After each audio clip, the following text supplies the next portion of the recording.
Hello नमस्कार, कैसे हैं आप लोग। आज की कहानी जो मैं आपको सुनाने जा रहा हूँ ये बिल्कुल सत्य घटना पर आधारित है।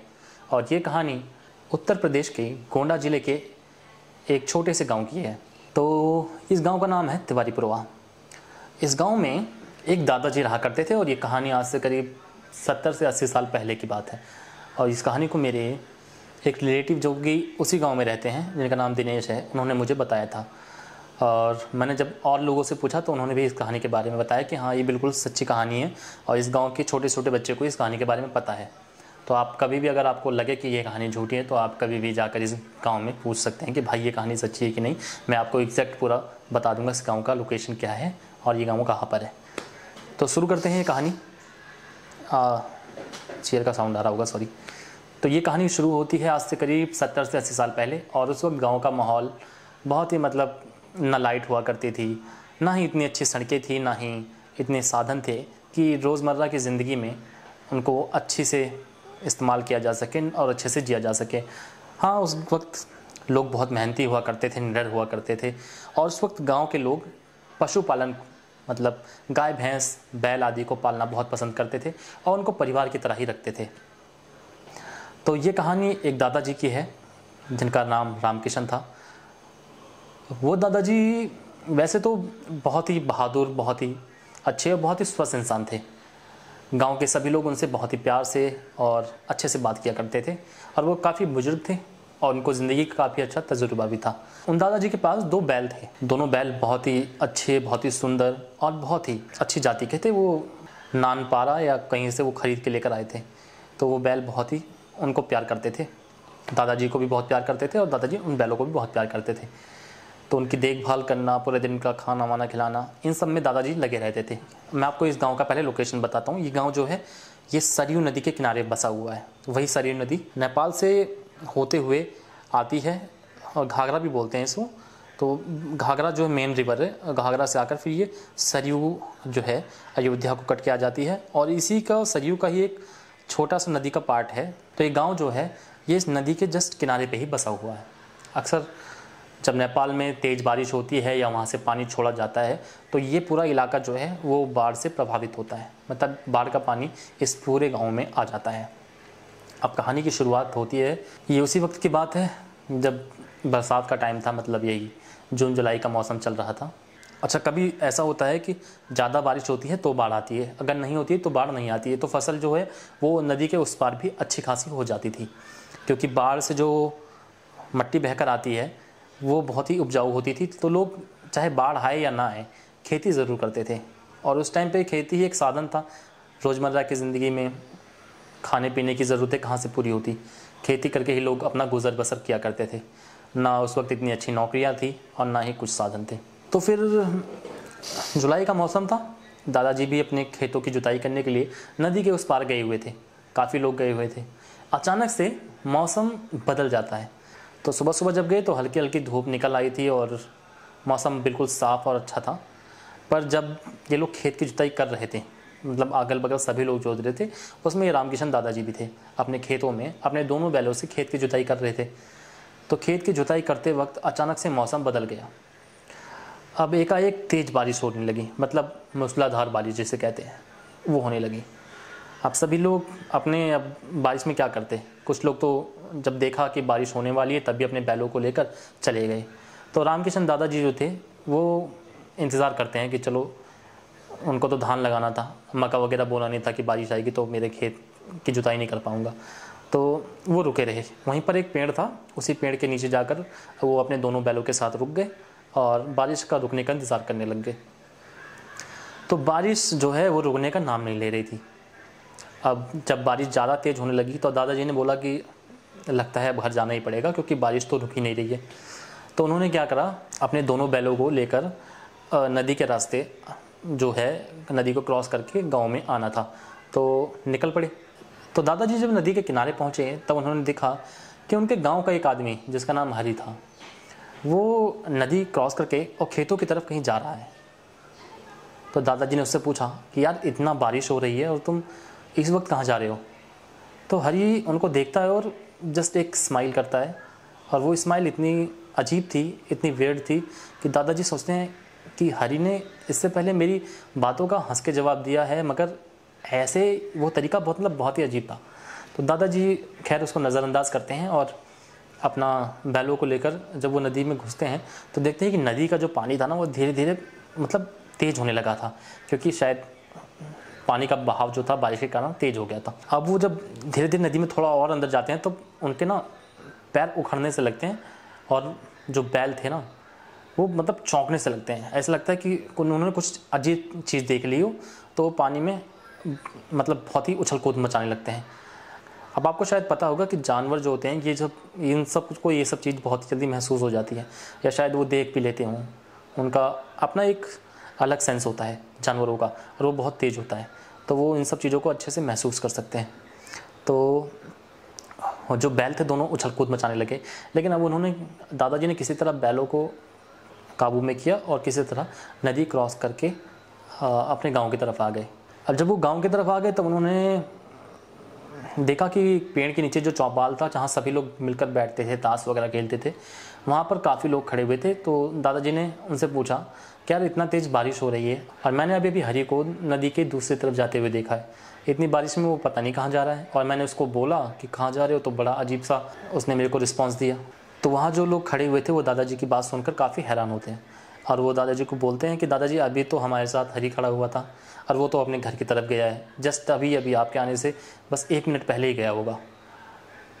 दादाजी सोचते हैं यार ये कैसे हो सकता है, अभी तो मैंने उसको नदी के उस तरफ देखा है और इतनी जल्दी ऐसा हो नहीं सकता कि वो मुझसे पहले आ जाए।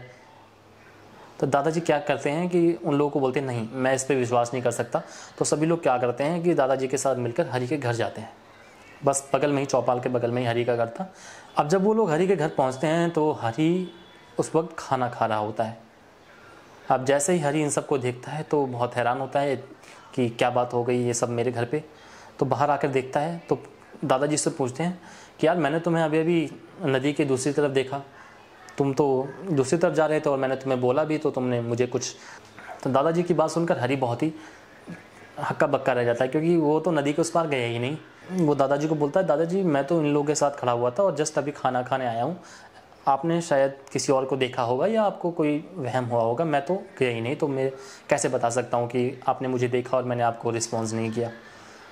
खैर दादाजी अब इसको नज़रअंदाज करते हैं और सभी लोग अपने अपने घर चले जाते हैं। अब आती है इस कहानी की सबसे विचित्र घटना। अब दादाजी अपने बैलों को जो है, बारिश थोड़ी सी थम जाती है तो अपने बैलों को बांध देते हैं नाद पे खाने के लिए। अब बढ़िया से उनको खाना वाना खिलाकर अब शाम ढल जाती है तो वो धुआं करते थे उस वक्त गाँव में, जैसे बारिश के टाइम पे अभी भी करते हैं। पशुओं की जो मच्छर है ना, पशुओं को बारिश के टाइम पे मच्छर बहुत काटते हैं और एक होता है डांसा बोलते हैं हमारे, जो बैलों का या पशुओं का खून पीता है, तो उससे बचाने के लिए धुआं करते हैं। भूसा वगैरह जो भी है या गीले पत्ते वगैरह वहाँ पर आग जलाकर, तो उनके धुएँ से वो लोग भाग जाते हैं। तो दादाजी वहाँ पर आग जलाते हैं और बैलों को वहाँ बांध देते हैं। थोड़ी देर धुआं बैलों को लगता है तो मच्छर चले जाते हैं। अब बैल क्या है, खाने के बाद आराम करने लगते हैं और दादाजी भी आके अंदर अपने कमरे में आराम करने लगते हैं।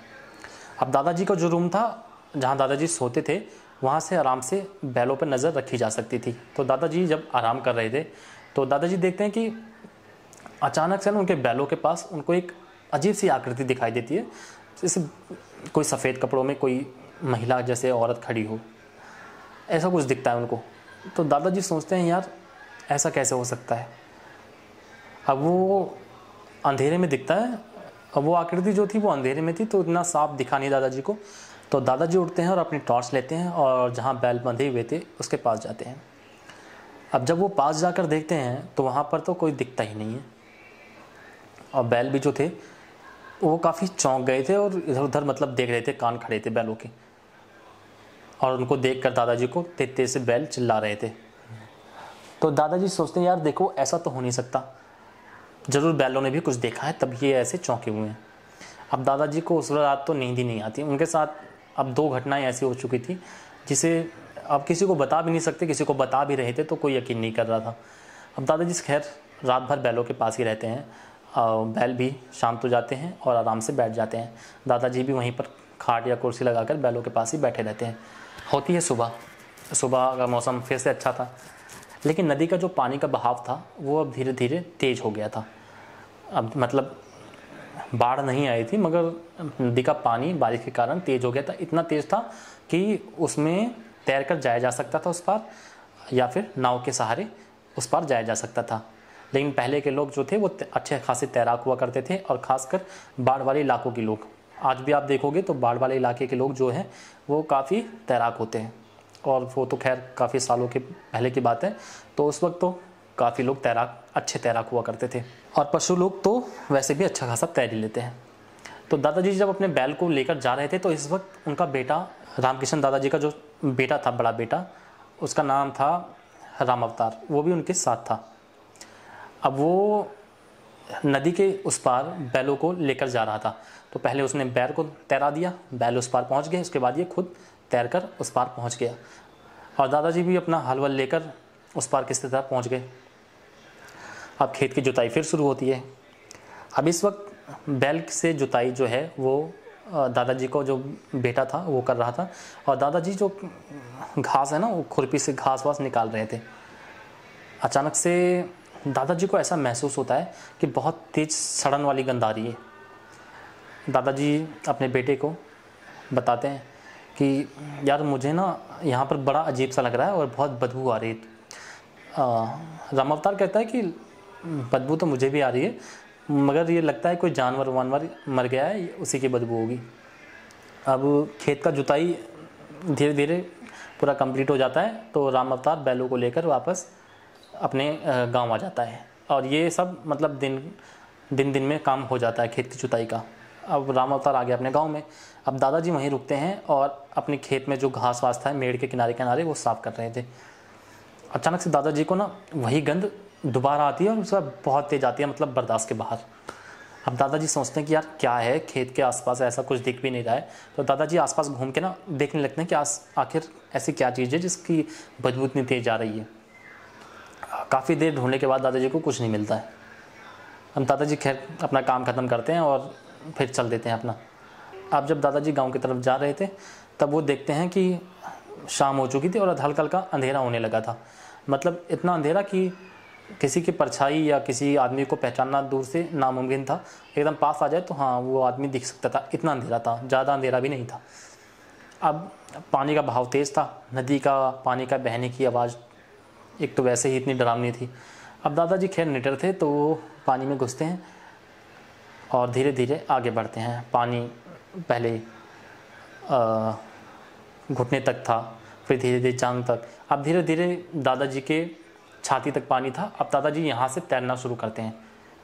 अब तैरना जब शुरू करते हैं तब पानी का बहाव इतना तेज, अचानक से जब वो बीच में पहुँचते हैं ना तैरते हुए नदी के, तब दादाजी की नज़र पड़ती है मतलब एक मटका, एक सोने का मटका जो कि देखने में काफ़ी बड़ा था, और उसके ऊपर ना लाल कपड़ा बंधा था और वो दूर से बहता हुआ चला आ रहा है दादाजी की तरफ।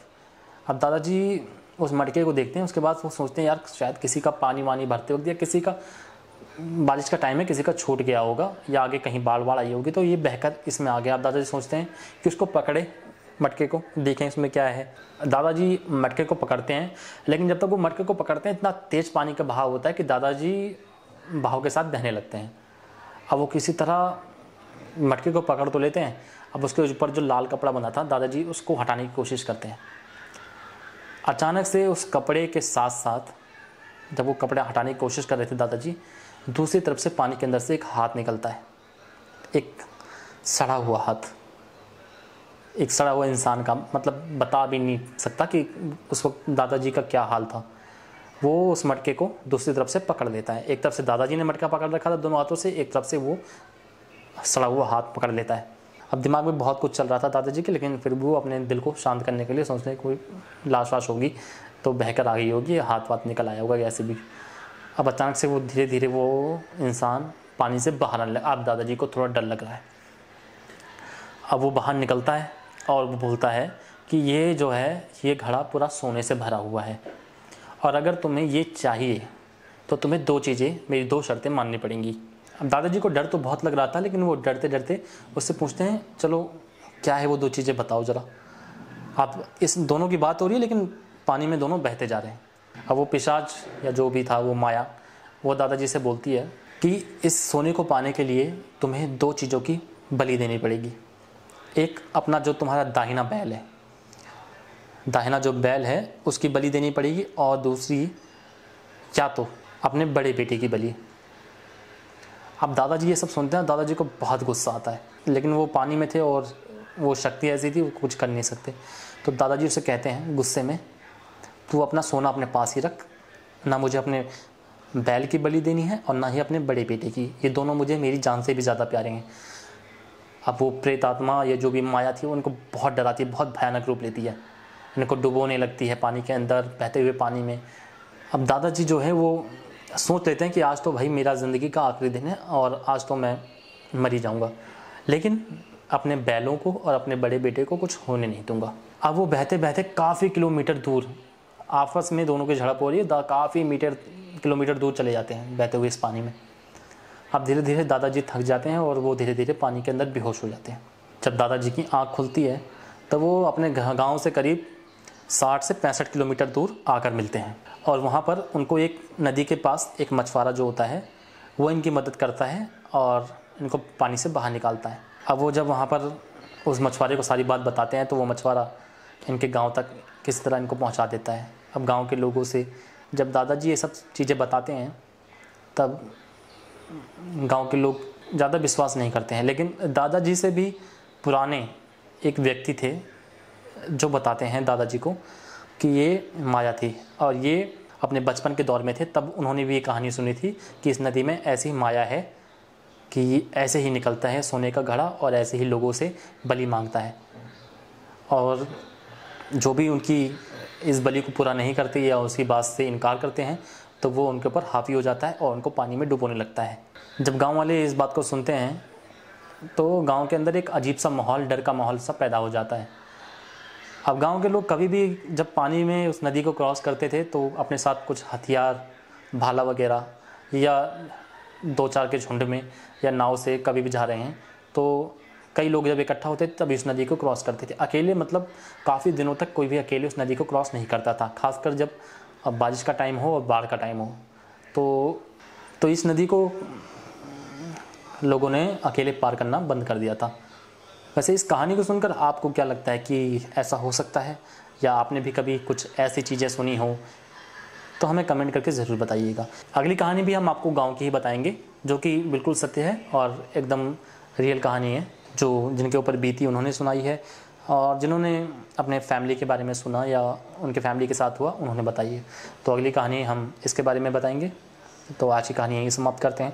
अच्छा, हमारे चैनल को सब्सक्राइब करना ना भूलें, और फिर मिलेंगे अपनी अगली कहानी में। तब तक के लिए धन्यवाद।